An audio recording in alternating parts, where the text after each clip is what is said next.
కలిసి వెళ్ళాలి. మీరంతా నా కుటుంబము, నేను మీ కుటుంబంలో ఒక వ్యక్తిని. ఆ విషయం తలంచండి. నమ్మి విశ్వాసంతో మనమందరం కలిసి, నేను నా మనసులో ఎప్పుడు అనుకుంటా, మీరు నాకు చాలా ఉపయోగపడతారు అని. ప్రార్థనకు చాలా సహకరిస్తారు, ప్రార్థనలో మీరు నాకు ఉపయోగపడతారు అని నేను చాలాసార్లు అనుకుంటా కదా. మీరు ప్రార్థనకు దూరం అయ్యేవారిగా ఉండకూడదు. ప్రార్థనలో ఎప్పుడూ కూడా మీరు గంతులు వేసి ఆనందించేవారిగా ఉండాలి. నిన్న 1వ తేదీ రాత్రి ప్రార్థన జరిగింది. కొంతమంది వచ్చారు, చాలా సంతోషం అనిపించింది. ఇచ్చాను, చాలా ఆశీర్వాదకరంగా జరిగింది. రేపు నెల 1వ తేదీ రాత్రికి కూడా ప్రార్థన ఉంటుంది. ప్రేమ విందు సిద్ధపరుస్తాం. వాగ్దానంతో కూడిన సందేశం ఉంటుంది. కుటుంబాలుగా పాలు పంపులు పొందండి. సంఘాన్ని వృద్ధి చేయటానికి ప్రయత్నించండి. దేవుడు మిమ్ములను, మీ కుటుంబాలను సియోనులో నుండి ఆశీర్వదించునుగాక. ఒక చిన్న మాట ప్రార్థనతో ఉన్నప్పుడు ప్రభు నా హృదయంలో ప్రేరేపించాడు. 14వ అధ్యాయము 8వ వాక్యాన్ని చదువుకుందాం. నేనే ఆలకించుచూ ఉన్నాను, నేనే ఎఫ్రాయిమును గూర్చి విచారణ చేయుచూ ఉన్నాను.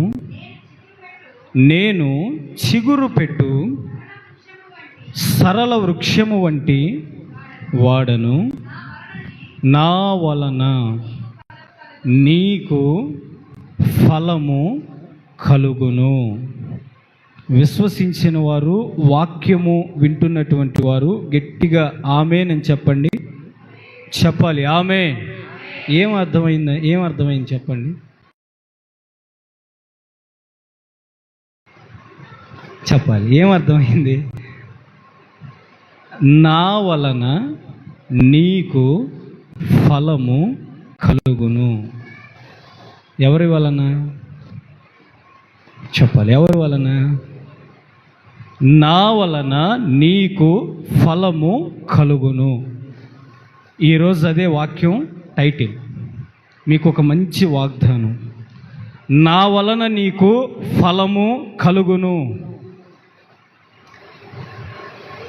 ఆశ పెట్టుకున్నటువంటి వారి వలన కాదు, నమ్మినటువంటి వారి వలన కాదు, బొమ్మలతో కాదు, లోకంలో పదవి బలం, అధికార బలం కలిగినటువంటి వారి వలన కాదు.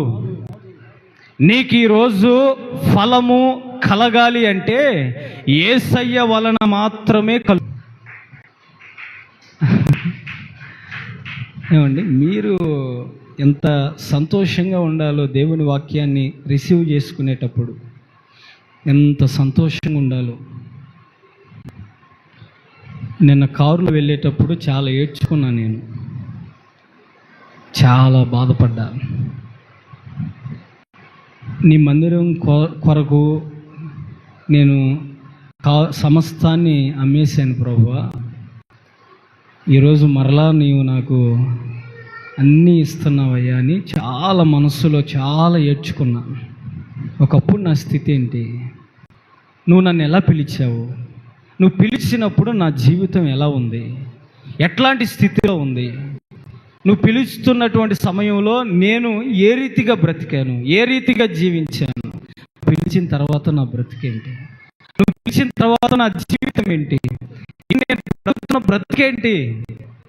ఇదంతా నీ దయ కదా ప్రభువా అని చాలా నిన్న మనసులో చాలా కలవరం కలిగింది. అందుకే చెప్తున్నాను, మనం నమ్మినటువంటి వారి వలన కాదు ఫలం, యేసయ్య వలన మనకు ఫలం కలగాలి. 4 విషయాలు చెప్పాడు అక్కడ. నేను ఆలకించుచున్నాను, నేనే నీ గురించి విచారణ చేయుచూ ఉన్నాను, నేను నీకు పచ్చని చెట్టువలే నీడనివ్వడానికి ఉన్నాను, నా వలన నీకు ఫలము కలుగుతుంది. 4 విషయాలు చెప్పాడు దేవుడు. నాకిక నిమిత్తమేమి, చెప్పండి నాతో కలిసి అందరూ, బొమ్మలతో నాకిక నిమిత్తమేమి. వాక్యాన్ని దిద్దుదాం. అక్కడ బొమ్మలతో నాకిక పని లేదు. ఏ బొమ్మల మీద దృష్టి పెట్టావు నీవు? ఏ బొమ్మలను నమ్మావు?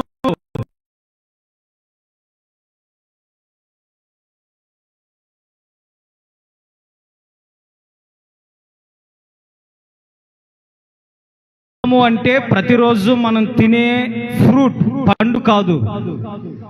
ఫలము అంటే మనం తెచ్చుకున్నటువంటి కాయలు కాదు. ఫలము అంటే ఒక ప్రయోజనం కలగాలి నీకు. నువ్వు చేస్తున్న భక్తి నీకు ఒక ప్రయోజనకరంగా మారాలి.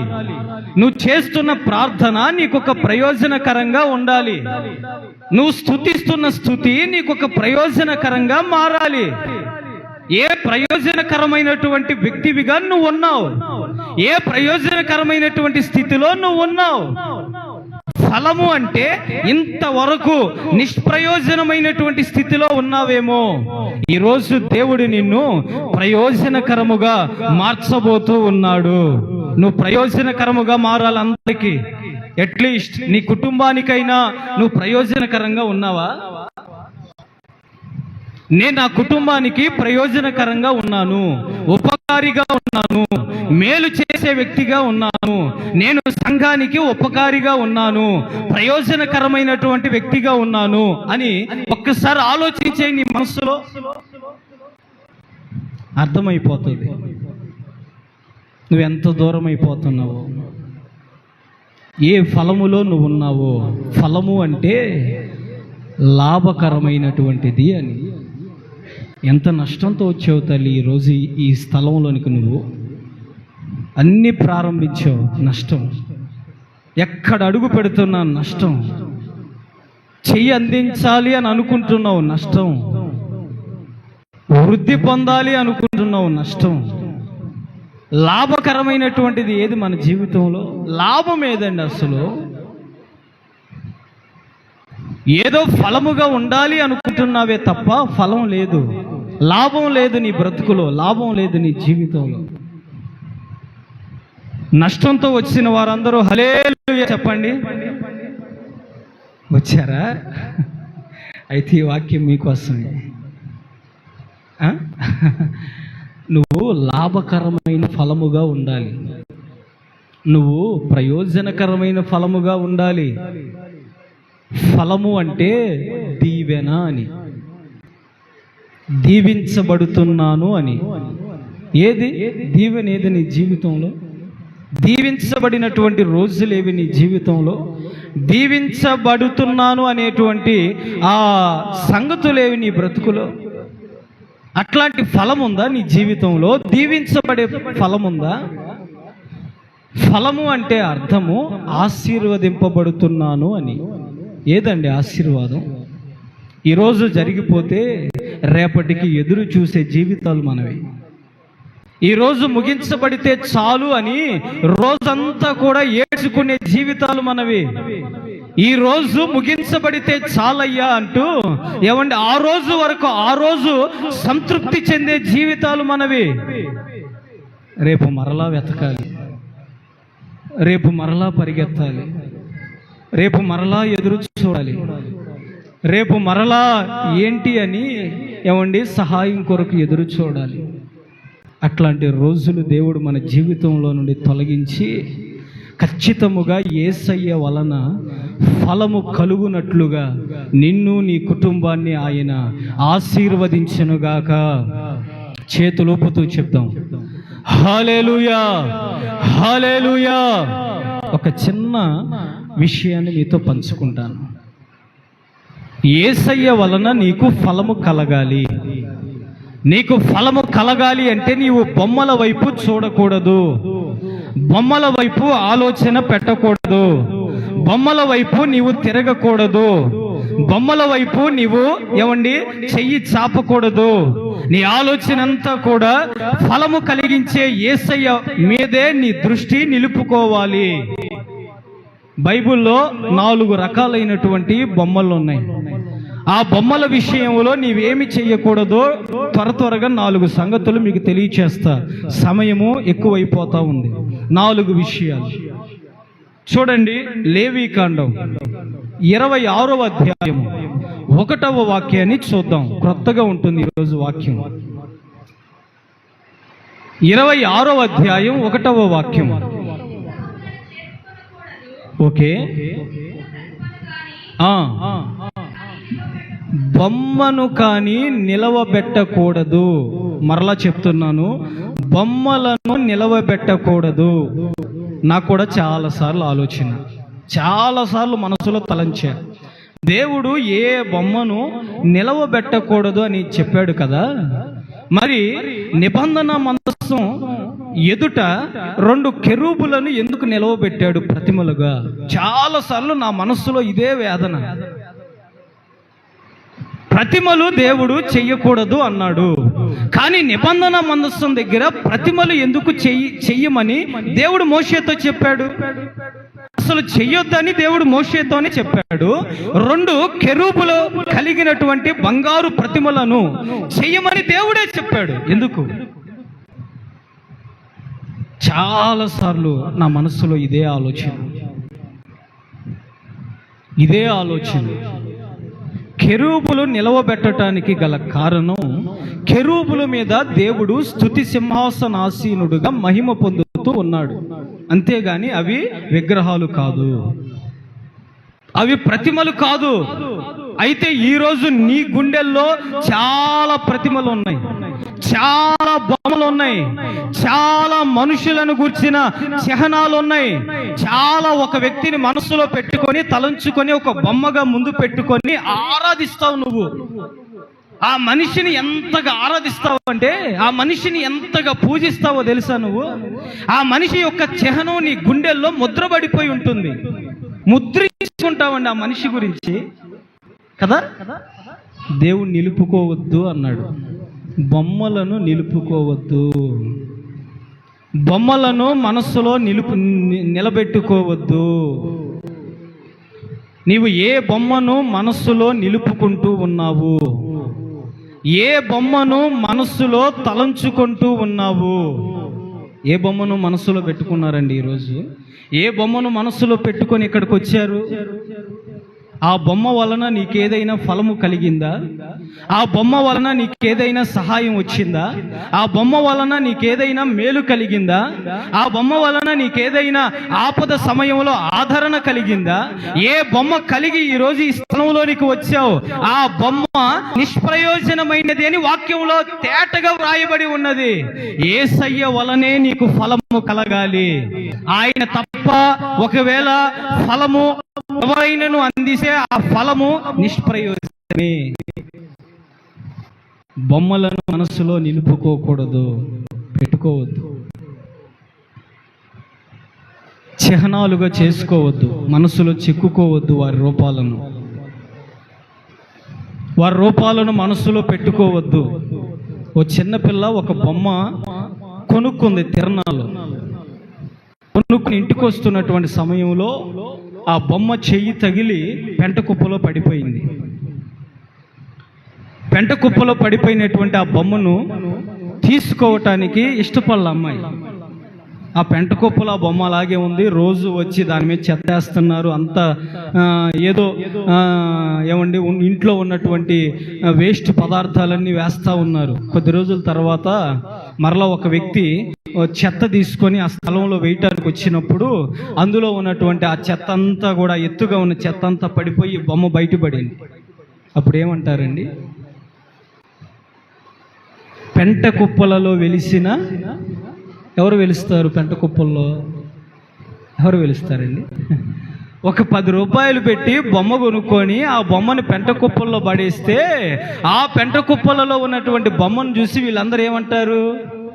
పెంట కుప్పల్లో వెలిసింది. ఎవరు వెలిశారు? మీకు చాలా జాగ్రత్తగా వాక్యం అర్థం అవ్వాలి. ఈరోజు మీకు నిజమైన యేసు సంగతులు తెలియాలి. యేసయ్య నీ కోసం ఫలముగా ఎందుకు మారాడో, నిన్ను ఎందుకు ఫలముగా యేసయ్య చేస్తానని వాగ్దానం చేస్తున్నాడో నువ్వు గ్రహించాలా. రూపాయలు పెట్టి ఏమండి కొన్నటువంటి బొమ్మ కాదు యేసయ్య. 4 రోడ్ల మధ్యలో నిలబెట్టిన సిమెంటు విగ్రహం కాదు యేసయ్య. మనిషిని మనిషిగా మార్చగలిగిన సమర్థుడు ఆయన. మనిషిలో ఉన్నటువంటి మానవత్వము లేని విలువలన్నీ ఏమండి తొలగించి మనిషిని మనిషిగా సమాజానికి పరిచయం చేయగలిగిన శక్తి కలిగిన వాడండి యేసయ్య. ఈరోజు నువ్వేదో బొమ్మలను మనసులో ప్రతిష్ఠించుకొని స్థలంలోనికి వచ్చావా? ఆ బొమ్మల వల్ల నీకే మేలు, ఏ సహాయం రాదు. చాప్టర్ 2 చదవండి. యెషయా గ్రంథం 66వ అధ్యాయం 3వ వాక్యం. 66:3 మనకు సంబంధించిన మాటే ఉంటుంది. బొమ్మను స్తుతించకూడదు, బొమ్మలను స్తుతించకూడదు. ఈరోజు మనం ఏం స్తుతిస్తున్నాం? నెల రోజులు రాజు బబులోను దేశంలో మీకు మీ మనస్సులో ఏ దేవుడున్నా సరే, ఎవరిని మీరు ఆరాధిస్తున్నా సరే, ఎవరిని మీరు పూజిస్తున్నా సరే, ఎవరు కూడా ఆ నెల రోజుల పాటు మీ మనస్సులో ఉన్నటువంటి వారిని ఆరాధించకూడదు, పూజించకూడదు. నన్ను మాత్రమే ఆరాధించాలి. ఒక మనిషిని ముందుగా పెట్టుకొని ఒక రాజు ప్రజలను స్తుతించమంటా ఉన్నాడు. నెల రోజులు నెబుకద్నెజర్ రాజు, అబ్బాయ్ నెల రోజులు నన్నే మీరు స్తుతించాలి, నాకే మీరు ఆరాధన చెయ్యాలి, నన్నే మీరు పూజించాలా. అలా పూజించినటువంటి వారిని మండుచున్న వేడిమి కలిగిన అగ్నిగుండంలో వేస్తాను, సింహాల బోనులో పడేస్తాను అన్నాడు. నెల రోజుల పాటు అందరూ రాజునే స్తుతిస్తున్నారు. దానియేలు స్తుతించాడా? షడ్రక్ మెషక్ అబేద్నెగోలు స్తుతించారా? స్తుతించలేదు. బొమ్మను స్తుతించకూడదు. వారంతా బొమ్మలను స్తుతించకూడదు. రాజును స్తుతించలా, రాజ్యంలో ఉన్నటువంటి పరిస్థితులను స్తుతించలా. దానియేలు, షడ్రక్ మెషక్ అబేద్నెగోలు యేసయ్యను మాత్రమే స్తుతించారు. ఈరోజు నీ స్తుతి ఎవరికి? నీవెప్పుడైతే కృతజ్ఞతా స్తుతి దేవునికి చెల్లిస్తావో నీవు దీర్ఘాయువుతో నింపబడతావు, నీవు దీర్ఘాయువుతో నిండుకుంటావు. నీ ఆయుష్ పెరుగుతుంది దేవుని స్తుతించినప్పుడు. నీకు ఆశీర్వాదం విడుదలవుతుంది. నీవు కోరుకున్న రేవుకు చేర్చబడగలుగుతావు. నీవు దేవుణ్ణి స్తుతించటం ఎప్పుడైతే మానేస్తావో నీ జీవితంలో ఏం జరుగుతుందండి? నువ్వు యేసయ్యను స్తుతించు. యేసయ్య 5 రొట్టెలు 2 చేపలు చేతిలోనికి తీసుకొని కృతజ్ఞతాస్తుతులు చెల్లిస్తే ఏం జరిగింది? పెరిగింది, విస్తరించింది ఆశీర్వాదం. ఈరోజు నువ్వు యేసయ్యను స్తుతించగలిగితే నీవు ఆయుష్తో నింపబడతావు. చూడండి, చాలామంది యవనస్తులైనా, చాలామంది పెద్దవారైనా, చిన్నవారైనా, చాలామంది మధ్యలోనే వారి జీవితాన్ని ముగించుకుంటున్నారు. ఎందుకు? వారి జీవితం మధ్యలోనే ముగించబడతా ఉంది. ఎందుకు? ఓ అల్లుడు బాగా విసిగిపోయాడు, భార్య చేసే వికృతమైనటువంటి చేష్టలకు బాగా విసిగిపోయాడు. ఇదంతా ఎవరి వలన అని గ్రహించి తన అత్తను పిలిపించి, అత్త ఇప్పుడే నేను ఇక్కడ దాకా దించుతాను అని చెప్పి అత్తను బండి మీద కూర్చోబెట్టుకొని వెళ్తానే తలకున్నటువంటి హెల్మెట్ని తీసి ఏం చేశాడు? చావ బాధేశాడంట. బాధేసి వెంటనే భార్యకు ఫోన్ చేశాడంట. అమ్మాయి, మీ అమ్మ ఫిట్స్తో పడిపోయింది, బండి మీద నుండి కిందకి తలకి దెబ్బ తగిలిందని చెప్పాడంట. తలకు దెబ్బ తగిలిందంటే కంగారు పడి హడావుడిగా హాస్పిటల్కి వచ్చినటువంటి ఆమె అతను చెప్పేటువంటి ఒక మాటలకు ఒకదానితో ఒకటి పొంతన లేకపోవటాన్ని బట్టి ఏం చేసింది? పిలిపించింది పోలీసులు. పోలీసులు ఏం చేశారు? సీసీ కెమెరాల్లో చూశాడు. అతను ఏదో చెప్పాలి, దాన్ని నిజమని నమ్మించాలి అంటే ఇప్పుడు మనల్ని పట్టించడానికి ఏమొచ్చినాయి? సీసీ కెమెరాలు వచ్చినాయి. ఆ సీసీ సీసీ కెమెరాల్లో ఆ వ్యక్తి చేసినటువంటి ఆ భయంకరమైన దృశ్యాన్ని చూసి పోలీసులు ఆశ్చర్యపోయారట. అబద్ధం చెప్పిన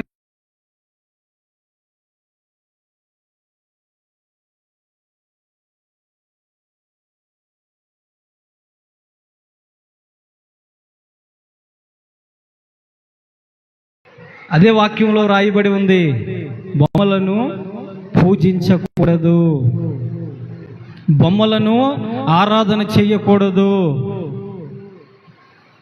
త్రోవ ప్రక్కన ఒక అడుక్కునేటువంటి వ్యక్తి ఉన్నాడు. ఓ రోజు 1 తారీఖు రోజున శాలరీ పడినటువంటి వ్యక్తికి ఒక ఆలోచన కలిగింది. ప్రతి నెల 2,000 రూపాయలు ఆ వ్యక్తికి ఇవ్వాలి మనం. తన శాలరీ పడిన వెంటనే ఏటీఎం దగ్గరికి వెళ్ళాడు, 2,000 రూపాయలు డ్రా చేశాడు, ఆ వ్యక్తికి ఇచ్చాడు. ఇలా ప్రతి నెల జరుగుతూ ఉంది. ఫస్ట్ సారి ఆ 2,000 తీసుకున్నటువంటి ఆ వ్యక్తి కళ్ళల్లో సంతోషం, ఆ వ్యక్తి హృదయంలో చాలా ఆనందం. దేవుడు ఈ వ్యక్తి ద్వారాగా 2,000 రూపాయలు సహాయం చేయించాడు నాకు. అలా ప్రతి నెల తీసుకుంటూ ఉన్నటువంటి వ్యక్తికి ఇక చిన్నగా గౌరవించటం తగ్గిపోయింది మనస్సులో. ఆ ఇచ్చే వ్యక్తిని గౌరవించడం తగ్గిపోయింది. ఆ వ్యక్తి వచ్చి ఇస్తూ ఉంటే వెయ్యి, ఏంది లేట్ అయింది అంటా ఉన్నాడనమాట ఆ వ్యక్తి. అలా అంటున్నటువంటి ఆ వ్యక్తికి ఒకరోజు 1,500 రూపాయలు ఇవ్వటం ప్రారంభించాడు. మనసులో చాలా బాధ కలిగింది తీసుకునే వ్యక్తికి. 2వ నెలలో 500 ఇచ్చాడు. బాధ వేసింది, నిలబెట్టాడు. ఏందయ్యా ప్రతి నెల నువ్వు 2,000 రూపాయలు ఇస్తా ఉంటే ఈ నెల 500 ఇచ్చావంటే, అయ్యా నా కొడుకు పుట్టినరోజు ఉంది, ఆ పుట్టినరోజు సందర్భంగా నేను నా కొడుక్కి ఏదైనా గిఫ్ట్ కొనాలని అనుకుంటున్నాను అంటే, అప్పుడు ఈ వ్యక్తి అంటున్నాడు, నా డబ్బులతో నువ్వెలా కొంటావు చెప్పాలా? అవి ఆ 2,000 రూపాయలు నా డబ్బులు, అవి నువ్వెలా కొంటావు? ఇతనికి ఏమొచ్చేసింది? హక్కు వచ్చేసింది. హక్కు ఒక నెలతో ప్రారంభించినటువంటి ఆ వ్యక్తికి నెలలు పొడిగించబడేటప్పటికి వ్యక్తికి హక్కు వచ్చింది. ఆ డబ్బులు నావి, స్వతంత్రం వచ్చేసింది. నా డబ్బులతో నువ్వు ఎలా కొంటావయ్యా? నా డబ్బులతో నువ్వు ఎలా తీసుకుంటావు? అవి నా డబ్బులు, నాకు సొంతమైనటువంటి ఎలా తీసుకోగలుగుతావు? అప్పుడు వ్యక్తి అన్నాడు, ప్రారంభంలో నీకు ఇస్తున్నప్పుడు నువ్వు ఎలా ఉన్నావు? నేను ప్రతి నెల నీకు ఇచ్చేటప్పుడు నువ్వు ఎలా ఉన్నావు? నేను ఎందుకు చెప్పానంటే ఈ మాట, దేవుని విషయంలో మన జీవితం కూడా అంతే. ఒక్కసారి సహాయం చేస్తే ఎంతో కృతజ్ఞతాస్తుతులు చెల్లిస్తాం. దేవా నీ మేలు మర్చిపోలేనయ్యా, నువ్వు చాలా గొప్ప దేవుడు అయ్యా అంటాం. 2వ నెలలో మేలు చేస్తే ప్రభువా నీకు స్తోత్రం అంటాం. 3వ నెలలో మేలు చేస్తే యేసయ్యా అంటాం. 4వ నెలలో చేస్తే ఇట్ట అంటాం. 5వ నెలలో చేస్తే చెప్పాలా? అంటే చేసే కొద్దీ మనలో యేసయ్య విషయంలో ఏమవుతుంది? చల్లారిపోతుంది. చేసే దేవుని విషయంలో సమస్తం మనం చల్లారిపోతున్నాం. ఇప్పుడు చివరికి మనం ఎట్లాంటి స్థితిలోకి వచ్చామో తెలుసా? నువ్వు ఇస్తే నేను వస్తానయ్యా, లేకపోతే ఇప్పుడు అట్లాంటి స్థితిలో నీకు వెళ్ళిపోయింది. దేవుని విషయంలో మనం నువ్వు చేస్తే వస్తా, చేయకపోతే మానేస్తా అంటున్నాం మనం దేవుని. చూడండి, ప్రారంభంలో ఉన్న దేవుని మీద ఆ ప్రేమ ఏమైపోయింది మనకి? ప్రారంభంలో దేవుని మీద మనం చెల్లించవలసిన స్తుతి ఏమైపోయింది? ప్రారంభంలో దేవునికి ఇచ్చేటువంటి ఆ మర్యాద, ఆ గౌరవం ఇప్పుడు ఏమైపోయిందండి? మారిపోయింది. రోజులు మారే కొద్దీ, కాలాలు మారే కొద్దీ, టెక్నాలజీ మారే కొద్దీ మన స్వభావం కూడా మారిపోయింది. దేవుడు ఎంత బాధపడుతున్నాడు. నువ్వెవరిని ఆరాధిస్తున్నావు తల్లి? ఈరోజు లాస్ట్ మాట చెప్తా చూడండి. హబక్కు గ్రంథం 2వ అధ్యాయం 18వ వాక్యం. హబక్కు పుస్తకం 2:18. బొమ్మ యందు నమ్మకము ఉంచకూడదు. 4 విషయాలు చెప్తున్నా. 1, బొమ్మను నిలుపుకోకూడదు. 2, బొమ్మను స్తుతించకూడదు. 3, బొమ్మను పూజించకూడదు. 4, బొమ్మను నమ్మకూడదు. బొమ్మ మీద నమ్మకం పెట్టుకోకూడదు ఎప్పుడు. ఎంతమంది నమ్మారండి? ఎన్నిసార్లు మోసపోయారు, ఎన్నిసార్లు బాధపడ్డారు, ఎన్నిసార్లు విసుగు చెందారు, ఎన్నిసార్లు ఏడ్చుకున్నారు, ఎన్నిసార్లు గాయపరచబడ్డారండి, ఎన్నిసార్లు కన్నీరు తుడిచేవారు లేక దిగులు పడ్డారు. తల్లి, నువ్వు నమ్మావు, ఇంకా నమ్ముతూనే ఉన్నావు, ఇంకా నమ్ముతూనే ఉన్నావు. రాజులను నమ్మి వెండి బంగారము ఆశించిన కదా, ఇంకా నమ్ముతున్నావు తల్లి. నువ్వు ఎంత నమ్మకం పెట్టుకున్నావు. నువ్వు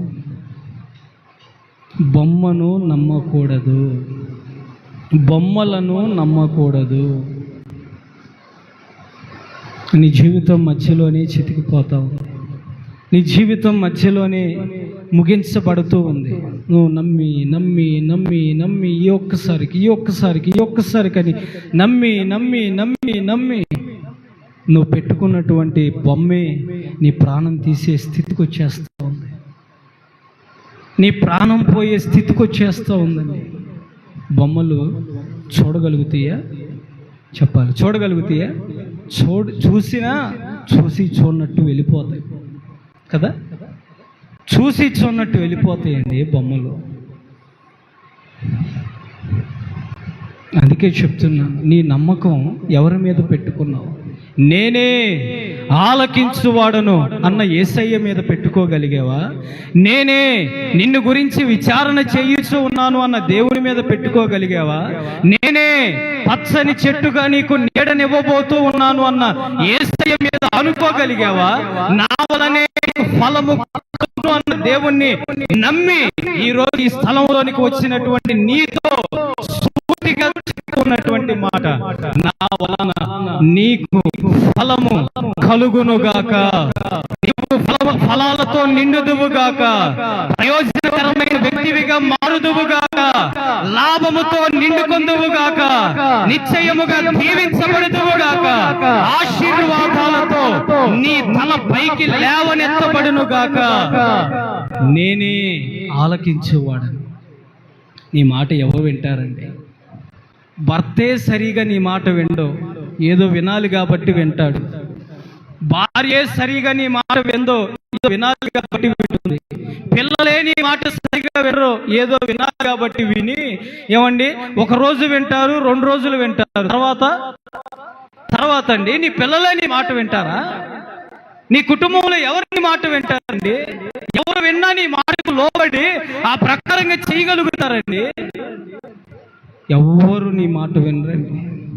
కానీ యేసయ్య మాత్రం నేను వింటానమ్మా, మాటను నేను ఆలకిస్తానమ్మా, నీ ప్రార్థనకు నేను చెవి ఒగ్గుతానమ్మా, నాతో పంచుకో తల్లి, నాతో చెప్పమ్మా, నేనున్నాను తల్లి నీకు, నాతో చెప్పయ్యా నువ్వు. మనం ఎవరితో చెప్తున్నాం? మనం ఎవరితో పంచుకుంటున్నామండి మన మాటలు? అందుకే అన్నాడు, నేనే ఆలకించువాడు, నేను వింటా. నువ్వెంతసేపు చెప్పినా నేను వింటా, నేను అలిసిపోను.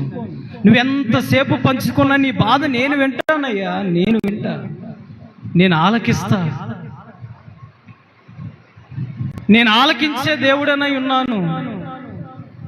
నీ గురించి విచారణ చేస్తా. ఈరోజు ఏ తమ్ముడు గురించి అన్న విచారణ చేస్తున్నాడండి? నా తమ్ముడు ఎలా ఉన్నాడు? నా తమ్ముడు కుటుంబం ఎలా ఉంది? నా తమ్ముడు క్షేమంగా ఉన్నాడా లేదా? నా తమ్ముడు ఎంత మంచిగా జీవిస్తున్నాడు?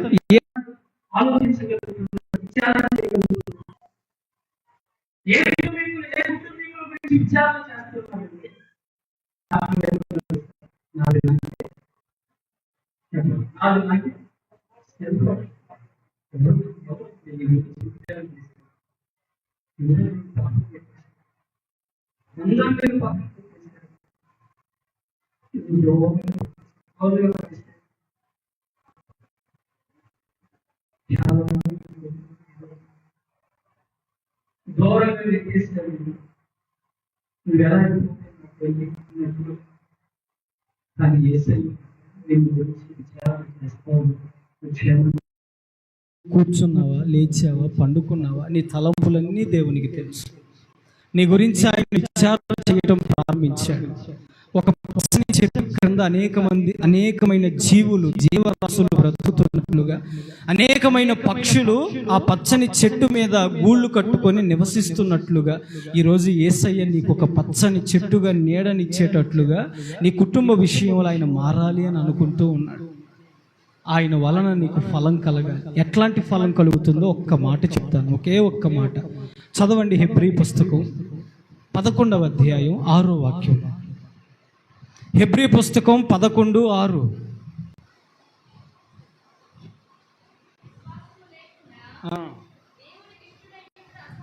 అసాధ్యము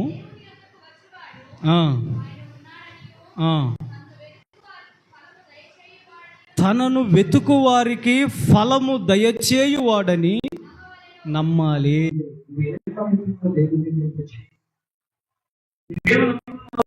దేవుని దగ్గరికి వచ్చి ఏమో నమ్ముతున్నావు, దేవుడు చేయగలడని నువ్వే నమ్మకపోతే, దేవుడు ఇవ్వగలడు అని నువ్వే నమ్మకపోతే, దేవుని ఈ కార్యం నాకు జరిగించగలడని నువ్వే నమ్మకపోతే, ఎవరు నమ్ముతారా? ఎవరు నమ్ముతారు? నీకే నమ్మకం దేవుని విషయంలో, నీకే నమ్మకం దేవుని విషయంలో. వాక్యంలో కూడా ఉంది, వెండి కంటే, బంగారం కంటే, అప్పటి కంటే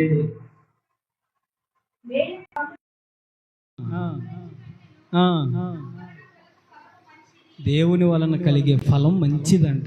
మనకు మంచిది. అది నువ్వే నమ్మట్లా దేవుణ్ణి, నువ్వే నమ్మలేకపోతున్నావు యేసయ్యని. ఇంకెవరు నమ్ముతారండి?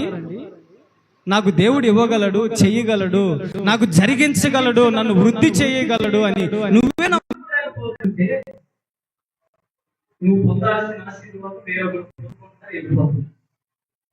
నీకు కావలసిన ఉంటే నీ చేతుల్లో నుంచి వేరే వాళ్ళ చేతుల్లోకి పడిపోమని తీసుకుని పరిగెత్తుతుంది.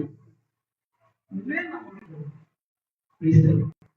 ఇంకెలా జరుగుతుందో మన జీవితంలో ఒక రాష్ట్రం తెప్పించిన మాట చెప్పడం. ఈరోజు యేసయ్య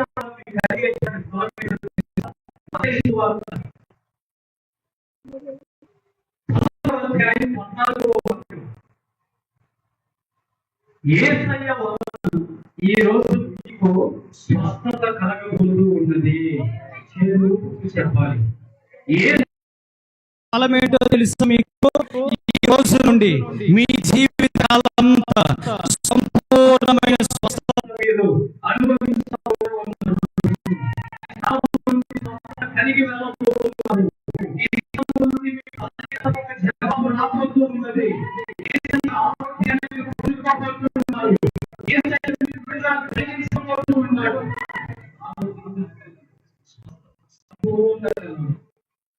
మీకు సంపూర్ణమైన స్వస్థత కలగాలి.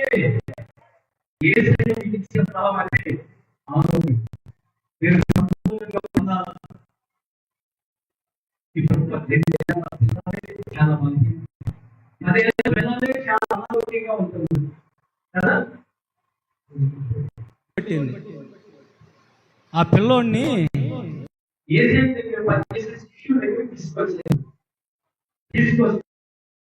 పిల్లోడికి దెయ్యం పట్టింది, నీళ్ళల్లో పడిపోతున్నాడు, అగ్నిలో పడిపోతున్నాడు, నోటంట నురుగులు వచ్చేస్తుంది, యాడ పడితే ఆడ పడిపోతున్నాడు, యాడ పడితే ఆడ ఇబ్బంది పడిపోతున్నాడు, మీ వల్ల ఏమైనా అవుతుందా అంటే వాళ్ళు ప్రార్థన చేస్తూ ఉన్నారు. పోట్ల వాళ్ళు ప్రార్థన చేస్తున్నారు. పోట్ల దెయ్యం, మొండి దెయ్యం పోట్ల.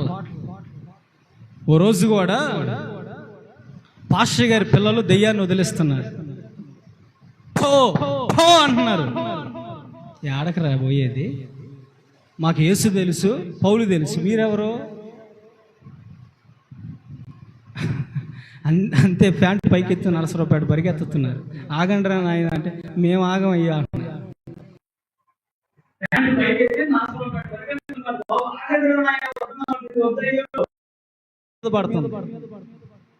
10 సంవత్సరాల పిల్లోడికి దెయ్యం పడితే యేసయ్య శిష్యులే వదిలించలేకపోయారు. ఇక విసుగు చెంది తండ్రి యేసు దగ్గరికి వచ్చి, అబ్బాయ్ నీ వలన ముగించుకుందాం. 9:23 మార్కు సువార్త 9:23. ఆ, నీ వలన అయితే అసలు ఆ వ్యక్తి నీ శిష్యుల వల్ల కాల, వెంబడించే వారి వల్ల నీ వలన అయితే ఈ కార్యం ఏదీ లేదు. నీ జీవితంలో నువ్వు మరణించినా నీలో నుండి రాజులను తీయగలిగిన సమర్థుడు ఆయన. దేవునికి అసాధ్యమైనది ఏదీ లేదు.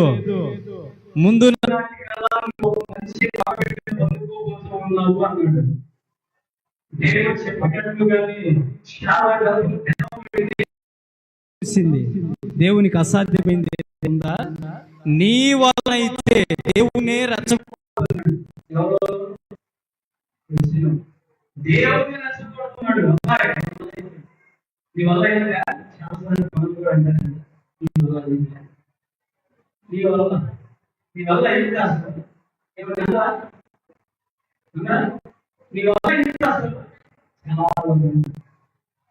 అందుకని దేవుడు అంటాడు, నీ వల్లనైతే నాకు సాధ్యమని నువ్వు నమ్మి కదా నా మహిళను చూస్తావు. సంపూర్ణమైన ఆరోగ్యం నీ కుమారునికి చూస్తావు. సంపూర్ణమైన స్వస్థత నీవు చూస్తావు. సంపూర్ణమైనటువంటి మేలు నీవు చూస్తావు. దేవుడు ఫలం ఏంటో తెలుసా? సంపూర్ణమైనటువంటి మేలు కలిగిన ఆరోగ్యాన్ని నీకు, నీ పిల్లలకు, నీ కుటుంబానికి, నీ భర్తకు, నీ భార్యకు, నీకు కలిగినటువంటి వారందరికీ దేవుడు సంపూర్ణమైనటువంటి ఆరోగ్యం అనుగ్రహించును గాక. సంపూర్ణమైన ఆరోగ్యం ఎవరు కోరుకున్నారని నా ఆశ. మీరు ఆరోగ్యంగా ఉంటే ఈ మధ్య ఆరోగ్యంగా ఉంటే నేను ఆరోగ్యంగా ఉండటం అది సువార్త 7వ అధ్యాయం 4వ